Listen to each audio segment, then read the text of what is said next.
My teacher refused to let anyone leave her class for any reason, until my friend collapsed on the floor while she did nothing. I broke the rules to save his life, and she made it her mission to destroy me for it. It started on a Tuesday in October, the kind of gray morning that makes you want to crawl back into bed. Mrs. Henderson walked into AP Biology with her usual flat smile. She announced that absolutely no one was allowed to leave the classroom for any reason until the bell rang in 53 minutes. Her voice had this sharp edge that made everyone sit up straighter. I don't care if you're sick, dizzy, or having a panic attack, she said, setting her mug down with a hard clink. You stay in your seats, no exceptions. The whole class exchanged looks. Even for Henderson, this was extreme. She'd always been strict, but this felt different, more personal somehow, like she was trying to prove a point we didn't understand yet. I should mention that Mrs. Henderson and I had history. Last month, she'd made a mistake during a lecture about DNA replication, mixing up the leading and lagging strands. I'd politely raised my hand and corrected her, explaining the difference in front of the whole class. The entire room had turned to look at me, then back at her. You could have heard a pin drop. She'd stood there for 10 seconds, her face turning red like a ripe tomato. Then she'd quietly erased the board and written the correct information. But I could feel her eyes on me for the rest of the semester. Cold, calculating stares that made my skin crawl. She'd started calling on me more often, asking harder questions, grading my papers more harshly. Nothing I could prove, but the pattern was clear. Today we're covering cellular respiration, she announced, turning to write on the whiteboard. And since apparently some of you think you know more than your teacher, we'll be having a pop quiz at the end of class. Great! Another way to make everyone hate me. I could already feel the annoyed glances from my classmates. Thanks, Mrs. Henderson. 20 minutes into her lecture about the Krebs cycle, I noticed Marcus Chen starting to sway in his seat. I was sitting 2 rows behind him, close enough to see the sweat beading on his neck despite the classroom's chilly air conditioning. His breathing got shallow and rapid, the kind of breathing you see in people who are about to pass out. I'd seen it before when my diabetic cousin had low glucose episodes during family dinners. Marcus was the type of kid who never caused trouble. Honor roll student since freshman year, never missed school unless he was literally hospitalized, always had his homework done 3 days early. If Marcus looked sick, he was really sick. He raised his hand weakly. Mrs. Henderson, I don't feel good. She didn't even look at him. Put your hand down, Marcus. We're not falling for that old trick today. But I really don't. I said put your hand down. Marcus's hand dropped to his desk. His face was getting pale, almost gray. The girl next to him, Laura Martinez, kept looking between Marcus and Mrs. Henderson with growing alarm. I could see other students starting to notice something was wrong. Tommy Williams, who sat in front of Marcus, turned around with concern. Even Jake Peterson, who usually slept through biology, was sitting up and staring. Marcus tried to steady himself by gripping his desk, but his hands were shaking. A few beads of sweat dripped onto his notebook, smearing the ink from his notes. Then he just collapsed. His chair scraped against the floor as he pitched forward, slumping over his desk before sliding down to the ground. The sound echoed through the silent classroom like a gunshot. Everyone froze for a heartbeat, staring at Marcus lying on the floor. You could hear the clock ticking on the wall, the hum of the fluorescent lights, someone's sharp intake of breath. Everyone froze except me. My body moved before my brain caught up. I jumped out of my seat and rushed over to Marcus, dropping to my knees beside him. He was completely unresponsive, his breathing shallow and irregular. Someone call 911, I shouted, checking his pulse at his neck like I'd learned in the CPR class I'd taken last summer. His heartbeat was rapid but weak. Now! Laura Martinez was already reaching for her phone, but Mrs. Henderson's voice cut through the air like a whip. Nobody moves, nobody calls anyone. But Mrs. Henderson stepped between me and the door, her arms crossed like a bouncer at a nightclub. Her coffee mug sat forgotten on her desk, steam still rising from it. Sit down, Caroline. Now. Her voice was ice cold, the same tone she used when she was about to hand out detentions for talking. He's unconscious and needs help. We need to get the nurse. I tried to move around her, but she sidestepped to block me again. Her coffee breath was hot on my face. I said sit down. He's fine. Students fake medical emergencies all the time to get out of tests. She glanced at Marcus dismissively, especially right before pop quizzes. I stared at her in disbelief. Marcus was lying on the floor and she thought it was fake? Look at him, I said, gesturing frantically. Does this look fake to you? Laura Martinez had knelt beside Marcus, trying to check his pulse with shaking hands. He's barely breathing, she said, her voice cracking. This isn't fake, Mrs. Henderson. Something's really wrong. Tommy Williams stood up from his seat. Mrs. Henderson, he looks really pale. Maybe we should sit down, Tommy. Everyone sit down right now. But more students were getting up now. Jake Peterson was standing by his desk looking scared. Emily Rodriguez had her phone out, ready to dial 911. Put that phone away, Emily, now. But Henderson just crossed her arms tighter. Everyone back to your seats. Marcus will be fine in a few minutes when he realizes his little performance isn't working. That's when I noticed Marcus's lips were turning pale. My cousin's lips had done the same thing during her worst hypoglycemic episode, right before she had to be rushed to the hospital. I'm getting the nurse, I said, starting toward the door again. Mrs. Henderson grabbed my arm firmly enough to leave marks that would last for days. If you walk out that door, you'll get detention for the rest of the semester. The threat hung in the air like a storm cloud. I could feel the entire class watching us, waiting to see what I would do. Laura was crying now, trying to shake Marcus awake gently. I looked down at Marcus again. His breathing was getting worse. His skin was getting clammy and pale. This wasn't some performance to get out of the test. This was serious. I don't care about detention, I said, shaking Henderson off. I ran. Her shouted threats followed me down the hallway, echoing off the lockers. Caroline Thompson, you get back here right now. You'll regret this. But I didn't stop. The corridor felt endless as I sprinted toward the nurse's office, my sneakers squeaking against the polished floor like a rubber duck chorus. My backpack bounced against my spine with each step. Mrs. Patterson, the school nurse, was eating a yogurt at her desk when I burst through her door. She took one look at my face, probably red and panicked, and immediately grabbed her emergency kit from the wall cabinet. Where? She asked, already moving toward the door with the efficiency of someone who'd dealt with real emergencies before. Room 204. Kid collapsed, unconscious. His lips are turning pale. Diabetic? I think so. Maybe. I don't know, but something's really wrong. We ran back together, Mrs. Patterson's keys jangling like wind chimes as we rounded the corner. I could hear her radio crackling as she called ahead to the main office. By the time we reached the classroom, Mrs. Henderson had finally moved Marcus into the recovery position, but she was still acting like nothing serious had happened. The whole class was clustered around Marcus's desk, their faces pale with worry. Mrs. Patterson immediately knelt beside Marcus and began checking his vital signs with practiced hands. She pulled out her radio and called for an ambulance, her voice professional but urgent. This is Patterson in room 204. I need paramedics now. Student, unconscious, possible diabetic emergency, pulse is weak and rapid. She opened her emergency kit and pulled out a glucagon injection pen. Has he eaten today? She asked the class, not looking up from Marcus. He skipped lunch, Laura said through her tears. Said he wasn't hungry, and he didn't eat breakfast either. I saw him in first period, and he said he forgot. Mrs. Patterson frowned. How long has he been unconscious? At least 10 minutes, I said. Several other students nodded in agreement. She administered the injection quickly and efficiently. Marcus's breathing was still shallow, but at least his lips weren't getting any paler. The paramedics arrived 6 minutes later, though it felt like hours. They came through the door with a stretcher and medical bags, moving with a kind of calm urgency that only comes from years of experience. They immediately took over from Mrs. Patterson, checking Marcus's vital signs and blood glucose levels. One of them pulled out a small electronic device and pricked Marcus's finger. The reading on their meter made the lead paramedic shake his head seriously. 28, he said to his partner. How long did you say he's been unconscious? At least 10 minutes, I repeated. The paramedic's expression grew more concerned. That's quite low for this long. We need to move quickly. They started an IV line and began pushing glucose directly into Marcus's bloodstream. Within minutes, he started responding. His eyelids fluttered, then opened slowly. What happened? He asked groggily, trying to sit up. Easy there, buddy, the paramedic said gently. You had a severe low blood sugar episode. We're taking you to the hospital to get you checked out. As they prepared to move him to the stretcher, Marcus looked around the room until his eyes found mine. Caroline, he said weakly. Thank you. I felt tears prick at my eyes. Just get better, okay? As they wheeled Marcus toward the door, Mrs. Henderson walked over to my desk like nothing had happened. She placed a pink detention slip on top of my notebook like she was serving me court papers. Tomorrow after school, room 204, don't be late. The whole class stared at her in disbelief. The paramedics were still in the hallway and she was handing out detention slips. Laura Martinez stood up from her desk, her face flushed with anger. Are you serious right now? She saved his life. Mrs. Henderson turned her cold stare on Laura. She violated a direct order and disrupted my classroom. Actions have consequences. But Marcus could have been in serious trouble, Tommy Williams said. That's enough, Henderson snapped. Everyone back to your seats. We still have 20 minutes of class left. She returned to the whiteboard like nothing had happened, stepping around the spot on the floor where Marcus had fallen. Now, where were we? The electron transport chain. But nobody was paying attention anymore. The entire class was staring at the area where Marcus had collapsed, where his health had been in jeopardy while our teacher worried about maintaining control. Jake Peterson raised his hand. Mrs. Henderson, shouldn't we talk about what just happened? There's nothing to talk about. Caroline chose to leave class without permission, and now she'll face the consequences. That's how the real world works. Emily Rodriguez shook her head in disbelief. The real world? In the real world, people help each other when someone's in trouble? Mrs. Henderson's face darkened. Emily, do you want to join Caroline in detention? The threat silenced the room, but I could see the anger in my classmates' faces. They knew what they'd witnessed, and they knew it wasn't right. When the bell finally rang, I was the first one out the door. I went straight to the principal's office, my hands still shaking from adrenaline and disbelief. The secretary looked up as I entered, probably noting my disheveled appearance and the urgency in my voice. Is Mr. Davis available? It's urgent. She buzzed him, and within minutes I was sitting across from Principal Davis's massive oak desk. His office smelled like coffee and old books, and there were framed diplomas covering one wall. He listened to my story, nodding occasionally, but his expression remained frustratingly neutral. He took notes on a yellow legal pad, his pen scratching across the paper. When I finished, he leaned back in his leather chair, which creaked under his weight. I understand you were trying to help Caroline, but Mrs. Henderson is an experienced teacher with 15 years of service. She knows how to handle medical situations. I felt like I'd been slapped. She told me students fake emergencies to get out of tests. Marcus could have been in serious trouble. Mr. Davis shuffled some papers on his desk, not meeting my eyes. The detention stands. You violated a direct order from your teacher. There have to be consequences, regardless of your intentions. So helping someone in a medical emergency is wrong if a teacher says not to do it? That's not what I'm saying, Caroline. But we can't have students walking out of class whenever they feel like it. What if every student decided they knew better than their teachers? I stared at him in disbelief. This wasn't about knowing better. This was about a medical emergency. According to Mrs. Henderson, the student was fine. She handled the situation appropriately. By doing nothing, by blocking me from getting help, but I could see I wasn't getting through to him. Mr. Davis had made up his mind before I even sat down. In his world, teacher authority trumped student safety. I walked out of his office feeling like I'd entered some alternate reality where helping someone in a medical emergency was a punishable offense. Hallways seemed to stretch forever as I made my way to my locker,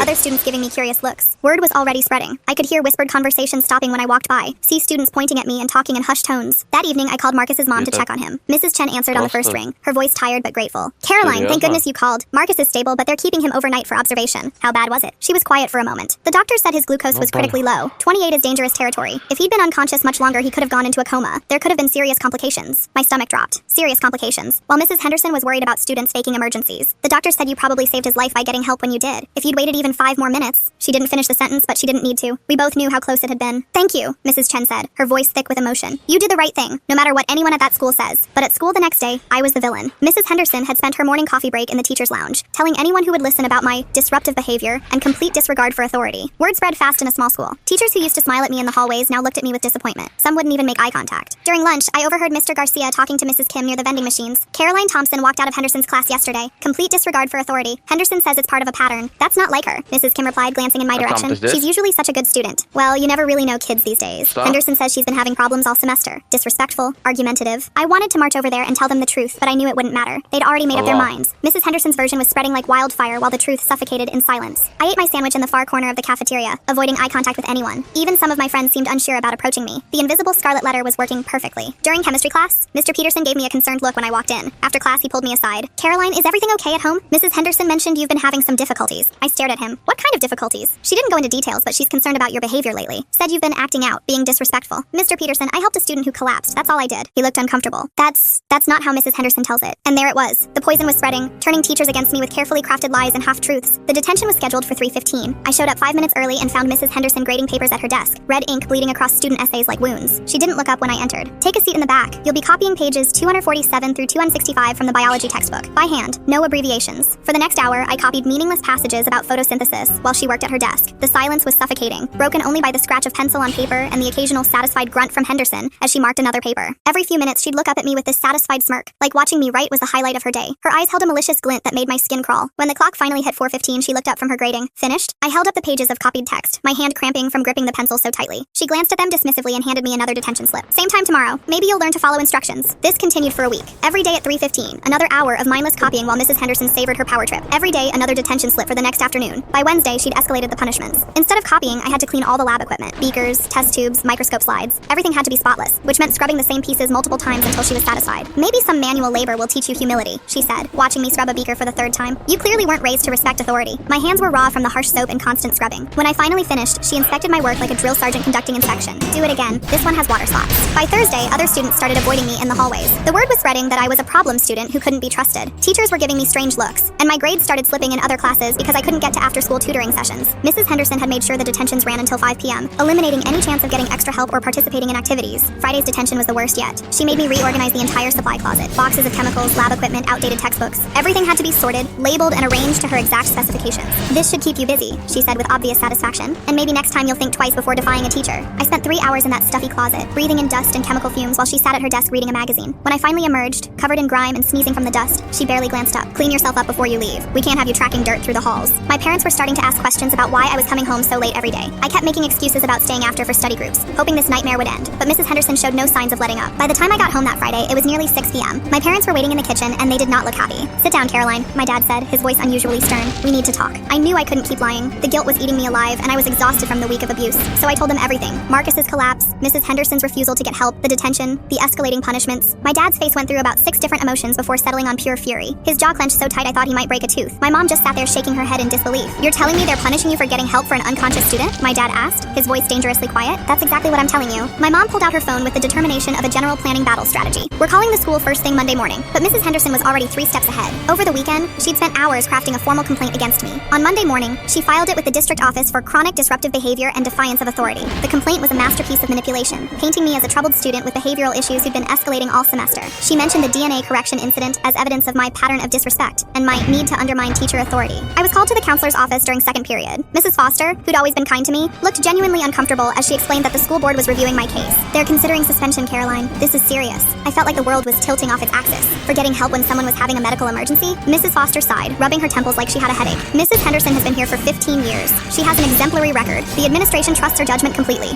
What about Marcus? Ask him what happened. Marcus hasn't returned to school yet. And even if he had, Mrs. Henderson says you've been spreading stories to get sympathy and avoid consequences for your behavior. I felt like I was drowning in quicksand. Every move I made just pulled me deeper into Henderson's web of lies. That afternoon, my parents met with Principal Davis and Vice Principal Martinez. I wasn't allowed in the room, but I could hear raised voices through the door. My dad's voice carried the most, punctuated by phrases like liability lawsuit and medical negligence. When they finally came out 45 minutes later, my dad looked like he wanted to put his fist through a wall. His face was red and his hands were balled into fists at his sides. They're standing by their teacher, he said through gritted teeth. But this isn't over. My mom had already started researching lawyers on her phone during the drive home. By Wednesday, we had an appointment with Patricia Wong, an education attorney who specialized in student rights cases. Mrs. Wong's office was in a sleek downtown building that smelled like expensive leather and fresh coffee. She listened to our story without interrupting, taking notes on a yellow legal pad. When we finished, she asked to see all the documentation, the detention slips, the formal complaint, any emails or letters from the school. This is a clear case of retaliation, she said, reviewing the papers. But we'll need more evidence than just your word against hers. That's when I remembered something important. Our school had recently installed security cameras in all the hallways and classrooms as part of a safety upgrade after a break-in last spring. The whole incident with Marcus would be on video. Mrs. Wong's eyes lit up. That could be the smoking gun we need. I'll file a formal request for the footage immediately. The school initially refused, claiming technical difficulties with the recording system. Then they said the cameras in that particular classroom weren't working that day. When Mrs. Wong threatened legal action, they suddenly discovered that the recordings were available after all. While we waited for the footage, Mrs. Henderson escalated her campaign against me. She started calling my other teachers, planting seeds of doubt about my character and home life. I'm concerned about Caroline, she told Mr. Peterson after chemistry class. She's been having some behavioral issues. I think there might be problems at home. In chemistry class the next day, Mr. Peterson pulled me aside after the bell rang. Caroline Caroline, is everything okay? Mrs. Henderson mentioned you might be going through some family troubles. My family is fine. Mrs. Henderson is lying because I saved a student and she's embarrassed. Mr. Peterson looked uncomfortable, shifting his weight from foot to foot. That's a serious accusation, Caroline. Mrs. Henderson is a respected colleague with years of experience. She's trying to destroy my reputation because I made her look bad in front of the class. But I could see the doubt creeping into his eyes. Mrs. Henderson's reputation was working against me like a shield, deflecting all accusations back at me. The whisper campaign spread to other teachers with surgical precision. In English, Mrs. Peterson started asking if I was getting the support I needed at home. In math, Mr. Williams suggested I might benefit from counseling services. Caroline, we're all concerned about you, Mrs. Peterson said after class one day. These stories about Mrs. Henderson, they just don't sound like the person we know. Because you don't really know her. You only see what she wants you to see. But I could tell I was losing her too. Mrs. Henderson's whisper campaign was working perfectly, isolating me from every potential ally. Meanwhile, my grades started slipping as the stress mounted. I couldn't concentrate in class, couldn't focus on homework. Every day felt like walking through a minefield, waiting for the next explosion. The video finally arrived on Thursday, and it was even more damning than we'd hoped. The camera angle captured everything. Marcus's collapse, my attempt to help, Mrs. Henderson physically blocking my exit, and me eventually pushing past her to get the nurse. But more importantly, there was audio. Crystal clear recording of Henderson threatening me with detention if I left, dismissing Marcus's medical emergency as fake, and telling the class that students fake emergencies to get out of tests. Mrs. Wong called us immediately after reviewing the footage. This is incredible evidence. No jury would side with the school after seeing this. But Mrs. Henderson wasn't finished. When word somehow leaked that we had video evidence, she launched an even more vicious character assassination campaign. She started telling teachers that I had a history of emotional problems dating back to middle school. She suggested that my parents were going through a messy divorce and that I was acting out for attention. The rumors reached my other classes faster than wildfire in dry grass. Teachers who'd known me for years suddenly started treating me like a troubled child who needed careful handling. Caroline, I want you to know that my classroom is a safe space, Mrs. Peterson said during English class. If you need to talk about what's happening at home, I'm here. Nothing is happening at home. Mrs. Henderson is making things up, but the damage was already done. Even my closest friends started looking at me differently, wondering what they didn't know about my supposedly troubled family life. I felt like I was drowning in a sea of lies and manipulation. Every day brought new humiliation, new whispered conversations that stopped when I walked by. My grades started slipping because I couldn't concentrate on anything except the constant anxiety of wondering what Henderson would do next. Then something unexpected happened. Jessica Walsh, a quiet girl from my biology class, approached me at lunch during the second week of the campaign against me. I believe you, she said, sitting down across from me in the nearly empty cafeteria, about what happened with Marcus. I nearly cried with relief. You do? My older sister had Mrs. Henderson 3 years ago. She did the same thing to her, made up lies, got her in trouble with other teachers. My sister almost didn't graduate because of her. Jessica's sister Amy was now a sophomore at State University, but she agreed to meet with us and tell her story to our lawyer. Amy drove down that weekend, still visibly angry about her experience with Henderson. Amy Walsh sat in Mrs. Wong's office and described a pattern of behavior that was chillingly familiar. Mrs. Henderson had targeted her after Amy questioned a grade on a test she was certain she'd answered correctly. She made my senior year absolute misery, Amy said, her hands clenched into fists. She told my other teachers I was cheating, that I had behavioral problems at home, that I was emotionally unstable. She even called 2 of the colleges I'd applied to and suggested they reconsider my applications. Mrs. Wong took careful notes, her expression growing more serious with each detail. Did anyone believe you when you tried to tell them what was happening? Amy shook her head bitterly. She's very convincing. And she'd been there so long, everyone just accepted her word as gospel. My parents tried to fight it, but the administration closed ranks around her. How did it end? I asked. I barely graduated, lost 2 scholarship opportunities because of her lies. It took me 2 extra years to get into college because she'd poisoned so many wells. Amy's voice was tight with old anger. But I survived, and now she's doing it to you. Mrs. Wong tapped her pen against her legal pad. This establishes a clear pattern of retaliation, but we'll need more recent examples to make the strongest case possible. That's when Jessica spoke up. There might be others. In our class, everyone's too scared to speak up because they've seen what she does to people who cross her. But maybe if they knew, they weren't alone. We started reaching out carefully, Jessica talking to current students while Amy contacted people from her graduating class. What we found was more disturbing than I'd imagined. Mrs. Henderson had a clear, methodical pattern. She'd pick 1 or 2 students each year who challenged her authority in any way, questioning a grade, correcting a mistake, even just asking too many questions. Then she'd systematically destroy their reputations through a carefully orchestrated campaign of lies and manipulation. Most students had just endured it and moved on, too afraid or too broken to fight back. But some had lasting damage that followed them for years. Kevin Martinez from Amy's class had lost a full scholarship to Northwestern because Henderson convinced his guidance counselor that he was emotionally unstable and potentially disruptive. Maria Santos had been pushed out of all AP classes after Henderson told the other teachers that she was cheating and couldn't handle the academic pressure. Maria ended up at community college instead of the 4-year university she dreamed of attending. By Friday, we had sworn statements from 6 former students spanning 3 years. The pattern was undeniable, and Mrs. Wong was building a case that went far beyond my individual situation. This isn't just about Caroline anymore, she told my parents. This is about a teacher who's been abusing her position to destroy students' futures for years. Then Marcus returned to school. It was a Thursday morning in early November, and I was at my locker grabbing books for first period when I felt a tap on my shoulder. I turned around to see Marcus standing there looking completely healthy and back to his normal self. His face lit up when he saw me. Caroline, I was hoping to see you. Marcus, how are you feeling? Much better, thanks to you. His expression grew serious. I heard what's been happening, what Mrs. Henderson has been doing to you. It's not right. I felt tears prick at my eyes. After weeks of isolation and character assassination, having someone acknowledge the truth felt like finding water in a desert. She's telling everyone that I made the whole thing up to get attention. Marcus shook his head firmly. I remember everything that happened before I collapsed. I remember asking for help and her refusing. I remember her saying students fake emergencies to get out of tests. I remember her trying to stop you from leaving. His testimony would be crucial, but more than that, just having him believe me restored something that Henderson's campaign had been trying to destroy, my faith in the truth. That afternoon, Marcus and his parents met with Mrs. Wong. His account corroborated everything I'd said, but more importantly, his medical records showed just how serious his condition had been. The doctor said another 5 to 10 minutes without treatment could have led to serious complications, Mrs. Chen Chen explained, her voice still shaky with the memory. Caroline literally saved our son, and they're punishing her for it. Dr. Chen, who is a physician himself, provided additional medical testimony about the seriousness of Marcus's condition. A glucose level of 28 with loss of consciousness is a medical emergency. Every minute of delay increases the risk of serious complications. Mrs. Wong now had multiple pieces of evidence: the security footage, Marcus's testimony, medical documentation proving the severity of his condition, and a documented pattern of retaliation spanning multiple years. She scheduled a meeting with the superintendent for the following Monday. But the night before the meeting, Mrs. Henderson made the biggest mistake of her career. She called my house at 9:30 p.m., thinking she was calling Mrs. Thompson, another teacher who lived in our neighborhood and had a similar last name in the school directory. My mom answered the phone in the kitchen while I was doing homework at the dining room table. "Hello? Thank God you picked up,"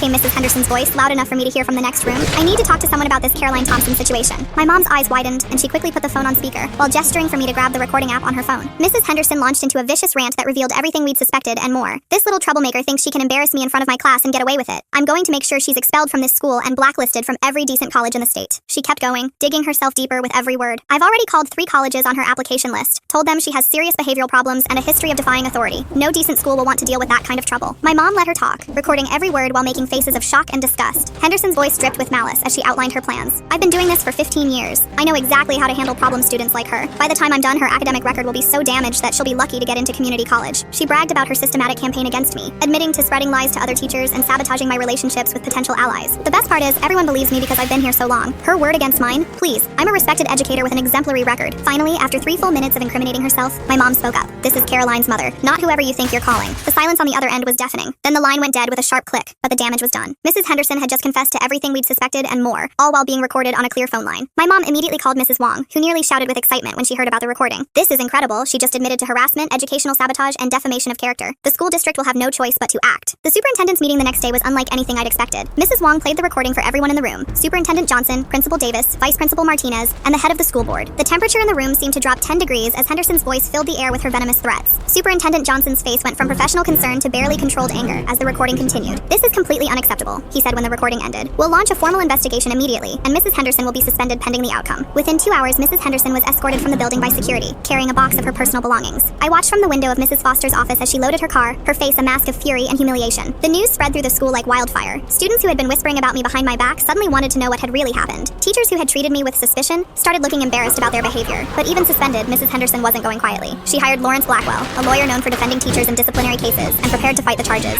Her defense strategy was predictably desperate. Blackwell claimed the recording was taken out of context and that Mrs. Henderson was simply venting about a difficult student to a colleague. He suggested that I had somehow orchestrated Marcus's medical emergency to create drama and get attention. "My client is a dedicated educator with 15 years of exemplary service," Blackwell said during a preliminary hearing. "She's being railroaded by a troubled student and her litigious parents." It was so ridiculous that even Mrs. Henderson seemed embarrassed by some of the arguments. But Blackwell pressed on, trying to paint me as a manipulative troublemaker who'd fooled everyone, including the paramedics and doctors. The formal hearing took place 3 weeks later in the district office boardroom. Mrs. Wong had prepared our case meticulously, organizing all the evidence into a compelling narrative that was impossible to ignore. The security footage was played first, showing Marcus's collapse and Mrs. Henderson's callous response. The audio was crystal clear, capturing her dismissive comments about fake emergencies and her physical attempts to prevent me from getting help. Then came Marcus's testimony. He spoke clearly and calmly about what he remembered from that day, how sick he'd felt, and how Mrs. Henderson had refused to let him get help, even when he'd asked directly. "I remember feeling dizzy and asking for permission to go to the nurse," he said. "Mrs. Henderson told me to put my hand down and accused me of trying to get out of a test. The next thing I remember is waking up in the ambulance." Dr. Chen provided medical testimony about the seriousness of Marcus's condition and the potential consequences of delayed treatment. "Another 5 minutes could have resulted in serious complications," he said firmly. Caroline's quick action prevented a medical crisis from becoming a tragedy. The other students who'd been victimized by Mrs. Henderson told their stories next. Amy Walsh spoke about the scholarship she'd lost, Kevin Martinez about the colleges that had rejected him after Henderson's calls, Maria Santos about being pushed out of AP classes. Each testimony painted the same picture: a teacher who used her authority to destroy students who dared to challenge her, no matter how legitimate their concerns. Finally, Mrs. Wong played the recorded phone call. The room was dead silent as Henderson's voice filled the air with threats and admissions of sabotage. Several board members shook their heads in disgust. One board member, Mrs. Chen, no relation to Marcus, asked, "Mrs. Henderson, do you deny making these statements?"